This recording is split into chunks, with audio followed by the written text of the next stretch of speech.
Hi, everybody, and welcome to today's edition of 6 Minutes Saturday. I'm Tina Powell of C-Suite Social Media, here to bring you great marketing tips in 6 minutes to help you grow your business. Today's episode is dedicated to talking about how to export your LinkedIn connections and what not to do once you do export those LinkedIn connections. I'm sorry, I'm yelling. And there's a good reason for it. This is episode 30, so I'm really excited to bring you this episode. Let's set the timer for those 6 minutes, and here we go. So how to export your LinkedIn connection. So I wanted to give you just a little bit of context. I will try to talk as I am switching the screen, but I've been asked this question a lot between a lot of different types of groups of people. Clients and associates and people who want to know whether or not it's okay to take your LinkedIn connections and upload them into another program and then just email them like it's okay because you're connected. And I am here to say that that's actually not okay, or something that I don't agree with at all, and I don't ever do it. So I really use that LinkedIn experience, and I stay within LinkedIn if I'm going to email those connections. If there's somebody that I know that really well, and we already have a relationship outside of LinkedIn where it's okay to email, then that is something entirely different. But I am talking about, it is definitely a no-no. It's not good business, I don't think anyway, to export those LinkedIn connections, bring them into another platform and act as if it's okay. We also too have to respect that there's general data protection regulation, anti-spam laws. The laws are, again, against data privacy are really strict. And my feeling is that you're going to get those people kind of really mad at you. And so why even do anything to jeopardize that relationship in the first place?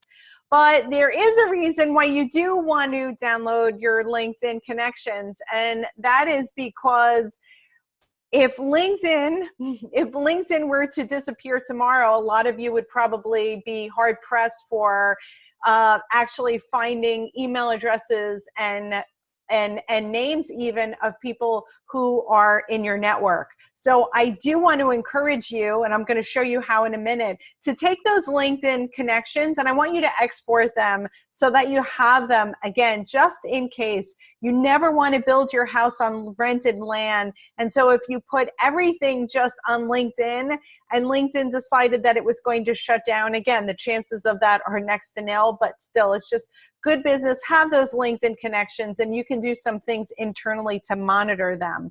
So let's talk about the steps in doing that. I'm going to go over the steps, but then after that, I want you to see actually how we're going to do it. So I've used my own LinkedIn connections as an example. So the important thing is, before you get started, here's the recipe, everybody. Number one is make sure that your LinkedIn is on. So go to your browser right now and open your LinkedIn. The second thing that I want you to open along with this is to make sure that your email client, so whatever email address is connected to your LinkedIn, in my case, it's my Gmail. So you'll see in a minute, both my LinkedIn and my Gmail are open for this exercise. So are you ready to get started? Great, here we go. So I'm just going to share the screen. I'm going to stop this share, and we are going to open up LinkedIn, and let me get here. And we'll get over here. Okay, fantastic. And yes, I am using Zoom meeting in case you haven't noticed. So right over here, when you're in LinkedIn, I want you to come over here where it says me, and I want you to go to settings and privacy. And once you're at settings and privacy, I want you to hit the privacy tab right at the top. Again, if you hit all of these tabs, it's going to bring you to a different part of the page. So once you get to privacy, I'm going to ask that you scroll down, and you are going to see right over here at the top is how LinkedIn uses your data. And voila, we see download your data. And mind you, I've already done this exercise, so it's going to look a little different on my computer. And by the way, the date is August 25th. So I apologize if you're watching like a year from now or 2 years from now, and this information or these steps are not anything like they are to be. again, keep that in mind. LinkedIn constantly updates. So if you're watching like a year from now, probably not. Okay, so download your data. So what you're going to do is you're going to hit the word change. That might not be a word that you necessarily expect, but again, that's LinkedIn's word, so you can't change that. Haha. So you're going to hit the word change, and then automatically it's going to open into a larger area. Now, again, I did this exercise, so this stuff is ghosted out. When you go to do it for the first time, it's not going to be ghosted out.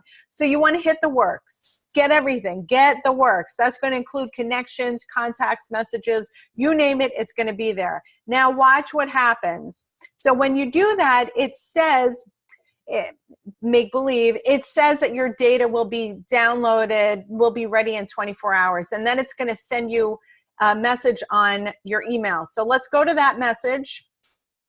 And then here it says, your first installment of your LinkedIn data archive is ready. I'm going to open that so that you see what it looks like. And then I'm going to hit, it's going to have this, you can download with this link. I want you to click the link. And notice when you click the link, it brings you, guess where? Back to LinkedIn. What a surprise. But here it is. You're going to see this word, download your archive. And then you can see that it's a zip file. And look, all of these things are included in that zip file. And so it takes all of the different, 6 minutes is up. It's going to take all the pieces of information and it's going to put them each in its own CSV file, Excel CSV file. So I'm not going to open any of that because that's my data and I'm not sharing my data right now. But I do want to thank you all for attending today's 6 Minute Saturday. This is episode 30. So again, show us some love by mentioning us on Twitter. I'm Tina C. Powell on Twitter, and certainly here on LinkedIn. I hope that you'll subscribe. And most of all, I hope that you'll connect with me on LinkedIn. So with that, I hope that you all have a great Saturday, have a great weekend, and we will see you here next week. Remember what I said, what to do and what not to do on LinkedIn. So I'll see you soon. Have a great weekend. Thanks again.